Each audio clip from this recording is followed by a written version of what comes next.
자, 2학기 수업을 한국사 수업을 시작하겠습니다. 2학기 수업은 고려 시대를 학습하겠습니다. 고려 시대는 918년부터 1392년까지 존재한 국가로서 이름 그대로 고구려를 계승 의식을 가지고 있는 국가입니다. 전체적으로 살펴보기 위해서는 시기별 집권세를 살펴봐야 되는데요. 초기에는 신라 하대에 등장한 호족이 연합이 돼서 고려를 건국하기 때문에 호족이 중앙 세력이 됩니다. 고려 성종 이후로는 과거제 여러 가지 제도가 정비되면서 문벌귀족이 등장합니다. 그러던 중 무신정변이 일어나서 무신이 집권하게 되죠. 몽골의 전쟁 속에서 무신들을 몰락하고 친화적 고문 세력이 등장하는 원간섭기에는 건문 세력이 중심 세력이 등장합니다. 그러고 나서 고려대 공민왕 때 이후에는 건문 세력 비판으로 등장한 신진사대부, 왜구와 홍건적인 침입으로 등장한 채영, 이성계를 비롯한 신흥무인 세력이 등장합니다. 신진사대부와 신흥무인 세력이 결합하면서 조선이 건국되는 거죠. 자, 그럼 본격적인 수업을 시작하겠습니다. 72쪽입니다. 교과서. 고려를 건국한 사람은 왕건입니다. 그는 송악, 지금 개성 출신으로서 조상대대로 해양 상업 세력입니다. 왕건의 아버지 용건이 궁예에게 기순하면서 왕건이 궁예의 세력으로 들어갑니다. 왕건은 해양 세력을 이용해서 엄청난 성과를 보이는데 특히 바로 이 지금의 전라도 나주 금성이를 부르는 지역을 점령하면서 후백제 영토를 점령하게 된 거죠. 그래서 엄청난 큰 성을 세우면서 이 각광을 받았는데 궁의 실정이 거듭되자 918년도에 홍유, 배영경, 심순경이 왕건을 추대해서 궁예를 몰아내고 고려를 건국합니다. 이제 후삼국 통일 과정을 살펴보겠습니다. 후백제와의 전투를 보면서 이 과정을 알 수 있는데요. 첫 번째는 공산 전투입니다. 지금의 대구 지역이죠. 927년 11월 견훤이 신라 금성을 점령하고 경혜왕을 죽이고 경성을 즉위시키는 사건이 발생합니다. 그때 신라를 구원해온 왕건과 견훤이 대구 팔공사 전투가 일어나는데 그 전투가 바로 공산 전투입니다. 이때는 고려의 심순경, 김낙 등이 전사하고 5천 명의 고려 병사가 전멸하는 등 고려에 엄청난 대패가 일어섰죠. 이때 8명의 공신이 사망했는데 그래서 공산을 이 팔공산으로 불리게 됩니다. 공산 전투의 패배는 왕건이 패배했지만 그에게 많은 것을 줬죠. 바로 견훤의 행동이 호족들의 여론에서 왕건으로 창하게 됩니다. 그리고 3년 뒤에 930년 고창 안동 전투에서 승리하면서 고창 주변 30개의 여성과 강릉에서 울산에 이른 동해안 110여성의 여러 성주와 장군이 왕건에 기부하게 됩니다. 고창 전투에 승리하는 원인은 이 지역 호족의 도움이 있어서 가능했는데요. 이들은 안동 권씨, 안동 정씨, 안동 김씨를 불리는 세력입니다. 그래서 이 지역이 원래 고창이었지만 왕건이 동쪽이 안정되었다는 뜻으로 안동을 부르게 됩니다. 많은 호족들이 신라를 전통 왕조로 존중하는 왕건을 지지하게 되면서 이 정도 왕건이 통일 신라의 중심은 세력이 됩니다. 자, 그런 가운데 후백제는 외부가 아닌 내부에서 붕괴가 일어납니다. 935년 넷째 아들 금강이 왕위를 물려주는 견훤에게 반발해 첫째 아들 신건과 동생 양검, 용건과 함께 난을 일으켜 금강을 죽이고 아버지 견훤을 금선사에 유폐하고 왕위를 찬탈합니다.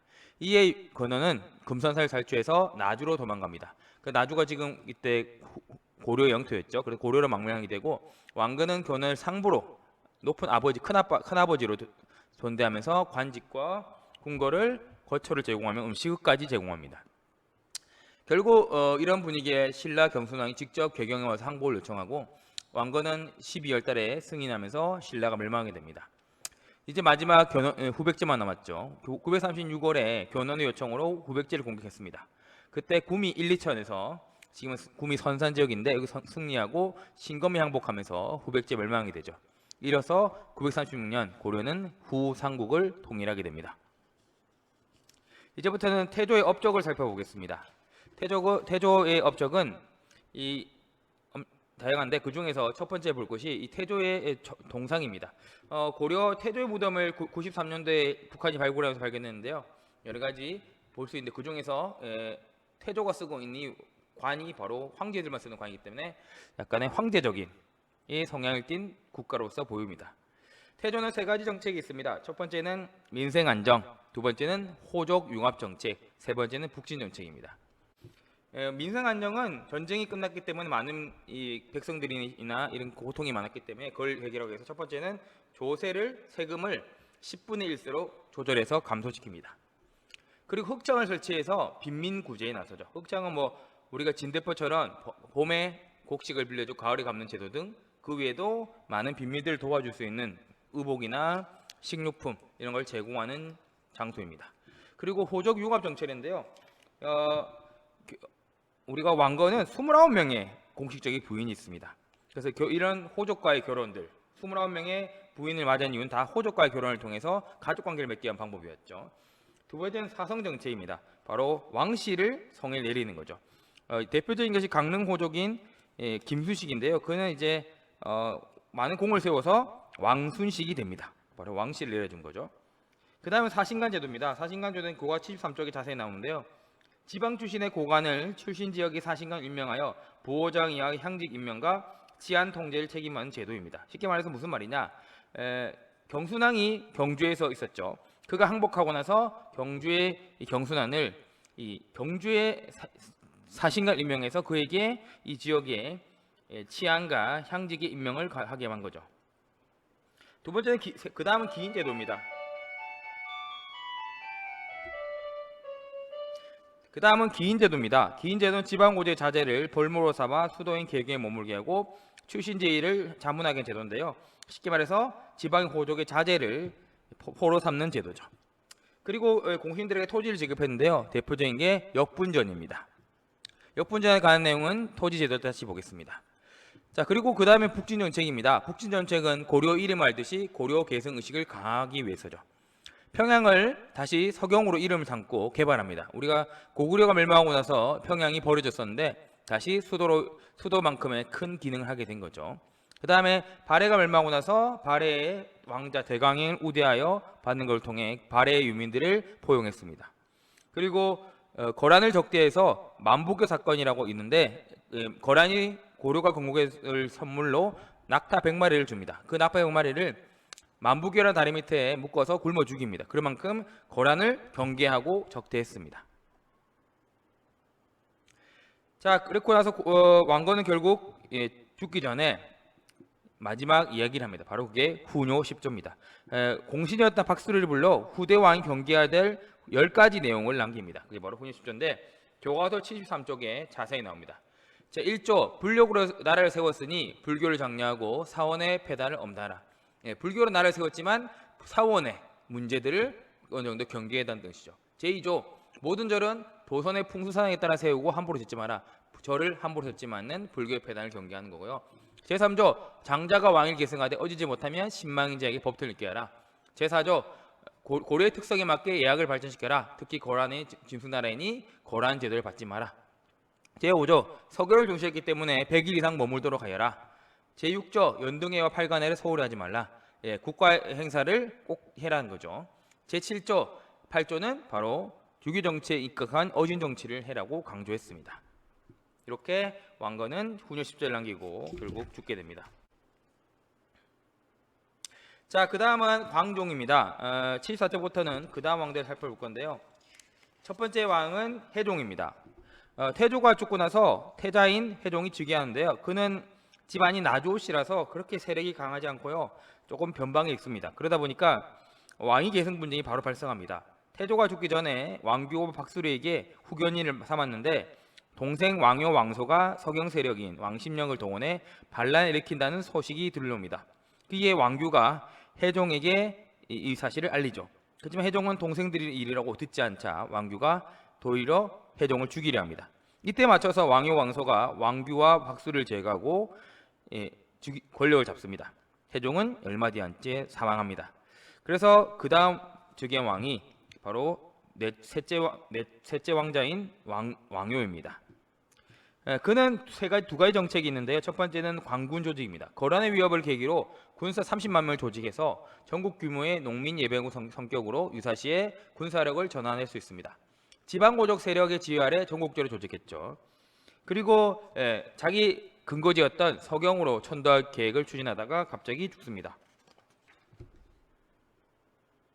예, 강군의 흔적이 남아 있는 게 바로 우리 예천에 있는 계심사지 5층 석탑입니다. 현종 2년에 완성된 석탑의 기단부에 보면 기록이 적혀 있습니다. 광군 46대 즉 1150명이 동원되어 1년 만에 탑을 완성했다는 것이 적혀 있습니다. 지방 군사 조직으로 석탑을 조성한 것부터 볼 때 각종 공역에 동원되어 있음을 보여줍니다. 나중 강군은 정규군이 주용군으로 편제됩니다. 자, 오늘 배운 내용을 한번 정리해 보겠습니다. 첫 번째 우리가 시간 구분을 배웠었죠. 초기에는 어떤 세력이 집권했나요? 바로 호족이 집권하게 되죠. 그리고 통일신라 말기에 발달했던 호족들이 후삼국 시대를 거치면서 궁예나 견원 등을 보았고, 그리고 왕건이 그 호족들을 연합해서 고려를 건국하게 됩니다. 중기는 바로 이제 호족들이 결국은 뭐 과거제나 여러 가지 제도를 통해서 변하게 되면서 문벌 귀족으로 바뀌는 경우가 늘어납니다. 문벌 귀족의 호족들도 있지만 과거 시험을 통해서 발달한 여러 세력들도 존재하게 됐죠. 그리고 무신제국이 당연히 무신이 집권합니다. 그 전에 가면 문벌 귀족은 뭐냐? 문신이죠. 문신들이 결국은 문신으로 바뀌게 되고요. 원나라의 몽골의 침입이 있기 때문에 결국은 바뀌어서 권문세족, 친원적인 성향을 띈 권문세족으로 바뀌고요. 후기에서 원간석기에 등장했던 이 신진사대부가 있었고요. 그리고 왜구나 홍원적의 힘 때문에 생겨난 신흥무인 세력들이 있습니다. 두 권문세족과 신진사대부의 결국 대립하면서 형성했고, 결국 신진사대부와 신흥무인 세력들이 조선을 건국하게 됩니다. 자, 태조의 업적을 보겠습니다. 태조는 궁예 밑에서 여러 가지 했는데 그중에서 대표적인 게 나주를 점령하면서 성장하게 되죠. 나주 전투 승리가 결국 궁예 밑에서 왕건이 시중까지 오르는 커브지기까지 올라갑니다. 결국 궁예를 몰아내고 고려를 건국하게 되고요. 그 중에서 이 900자 전쟁의 첫 번째 전투가 바로 공산 전투입니다. 여기서 대규모로 패배하게 되죠. 그래서 이때 죽은 공신들 8명이라서 팔공산으로 불리게 합니다. 그러고서는 이 공산 전투 이후에 고창 전투에서는 승리하게 되면서, 특히 지금 안동이죠. 이제 드디어 대세가 넘어오게 됩니다. 그런데 견훤이 고려에 기부한 사건이 일어나죠. 바로 견훤의 아들이었던 신검이 자기 동생 금강을 죽이고 아버지를 금산사에 가둔 일이 생깁니다. 그리고 신라가 항복하면서 후백제에 멸망하고 민족이 결국 재통일하게 되죠. 민생 안정, 이 다음에는 태조의 정치를 보고 있어요. 민생 안정에서 조세감면했고요. 그리고 흑창을 설치해서 빈민 구제를 했었죠. 그리고 호적 융합을 위해서 첫 번째는 정략 결혼이죠. 29명의 부인이 있다고 얘기했었죠. 그리고는 사성제도에서 왕씨의 성을 내려주는 방법을 통해서 또 했고요. 토지, 역분전이라는 제도를 통해서 공신들에게 토지를 줬습니다. 그에 비해서 이 공신들을 또기나 호조 관리에 위해서는 처음에 사신간 제도, 지방의 유력한 사람들을 그 지역에 출신에게 보내서 그 지역의 치안이나 보호장 밑에 있는 향지를 관리하게 했습니다. 그러면서도 이 기인 제도로 해서 이 호족의 자제들을 데리고 와서 볼모로 잡는 제도를 했었죠. 그리고 두 번째 정책은 민생안정, 호족융화가 더불어서 중요한 정책은 바로 북진전책입니다. 고구려를 옛 땅을 예복하는 목적이고 고구려 개성의식을 보여주고 있죠. 그리고 발해 유민을 포용했었죠. 발해 왕자인 대거영 등 수많은 발해 유민들이 고려를 넘어오게 됩니다. 서경을 중시하고요. 그리고 거란을 배척하게 됐는데 그때 만복의 사건이 있습니다. 거란에서 보낸 100마리의 낙타를 굶어 죽이는 사건이죠. 그만큼 보여줬고요. 그걸 통해서 영토 확장이 이루어져 북진에서 청천강과 영만 일대로 올라가게 됩니다. 그리고 이제 왕건이 죽으면서 여러 가지 후대에 지켜야 할 방향성을 제시했는데 바로 이게 후뇨 10조죠. 교과서 73쪽을 좀 확인하시기 바랍니다.